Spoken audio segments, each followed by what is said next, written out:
Good afternoon, everyone. My name is Juan Correa, and today I will be demonstrating how to teach and improve overhead squats using two key concepts from the field of motor learning, which are knowledge of performance and proprioception. As explained by Magill and Anderson in 2024, motor learning involves acquiring and refining movement skills through practice, feedback, and sensory awareness. So this exercise is going to be a perfect example because it challenges coordination, stability, and balance at the same time. It is going to be ideal for applying both performance feedback and body awareness strategies. So in this session, I will demonstrate the movement, I will highlight common errors, and then show how I apply the concepts to help the learners improve safely and efficiently. So let's begin with a demonstration of the exercise. So for this purpose, I'm going to use my bar, and then I'm going to explain the starting position, which is going to be my feet shoulders width apart, my arms locked overhead, and the bar is going to be aligned directly over the midfoot. And then from here, I am going to descend smoothly, keeping my heels on the ground, my chest tall, and my knees tracking outward.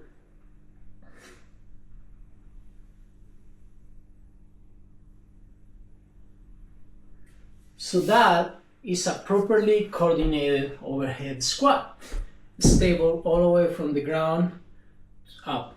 So now let's look at a few common errors that can occur when someone is first learning this movement. Number one is going to be that the knees are going to collapse inward due to the movement. Then number two is going to be that the heels are going to lift off the ground due to poor ankle mobility. And three, it can be that the bar is going to drift forward. This is often from weak shoulders engagement or limit thoracic mobility. These are movement problems that we can fix using the principles of knowledge of performance and proprioception discussed in our course. So let's start with knowledge of performance, or KP. As Magill and Anderson in 2024 describe, KP focuses on how the movement is performed, the quality, the form, and technique, rather than the outcome itself. For example, if my trainee performs a squat and the bars drift forward, I don't just say, you missed the rep. No, I will provide descriptive feedback like engage your lats, pull the bar slightly back, and keep your chest tall.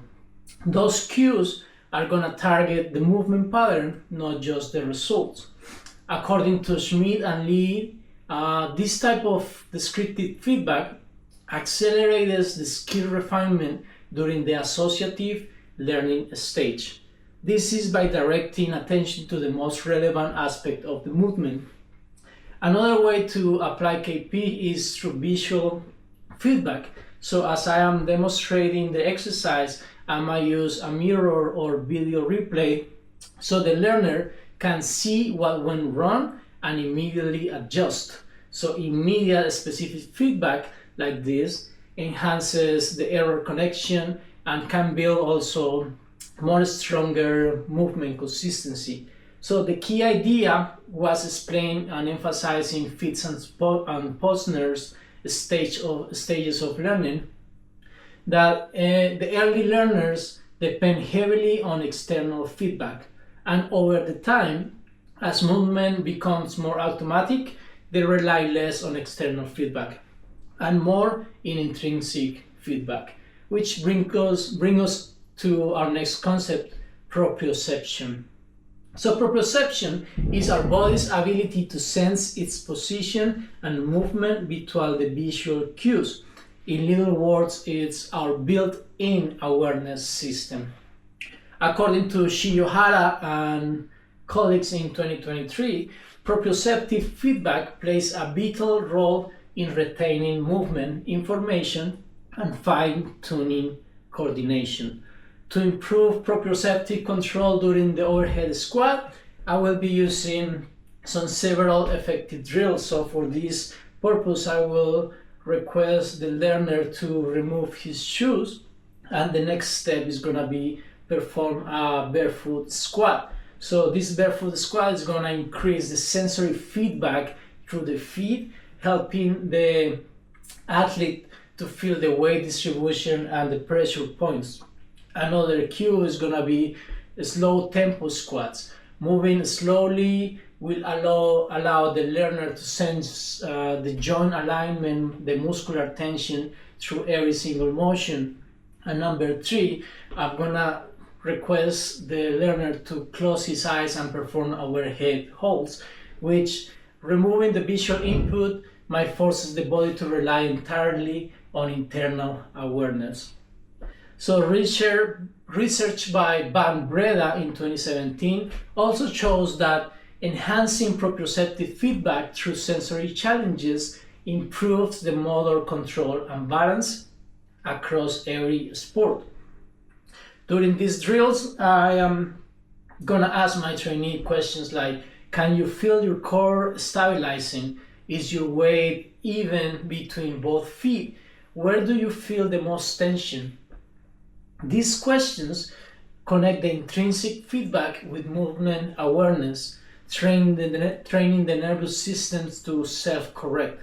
Bacelar in 2024 note that developing proprioceptive sensitive not only improves performance, but also reduces the injury risk by enhancing the body's ability to detect the poor alignment before it leads to strain. So now let's combine the knowledge of performance and proprioception. So for this purpose, I am going to perform a clean overhead squat using my proprioception and everything that I have learned, and then I'm going to tell myself heels grounded, chest upright, bar directly over the midfoot, my core is engaged.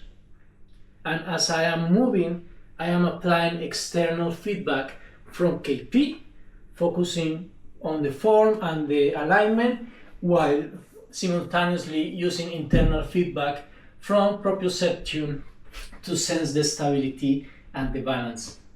Magill and Anderson highlight that when these feedback systems are integrated, the learners achieve deeper retention and transfer of the skill. So now I am going to perform an incorrect rep, which I'm going to show the difference in the first rep, which my knees are going to collapse and the bar is going to drift forward. I immediately felt that loss of balance. On the next step, I am going to apply KP and proprioceptive awareness, and then my alignment is going to control and return. This combination allows the learner to understand both what proper form looks like and what it feels like. That's true motor learning in action. In summary, the overhead squat demonstrates how knowledge of performance and proprioception works, and they work together to create lasting movement improvements. Knowledge of performance provides the external guidance, precise, descriptive feedback that helps the learner to correct the errors immediately. Proprioception develops the internal awareness, the ability to sense and adjust the body's position automatically.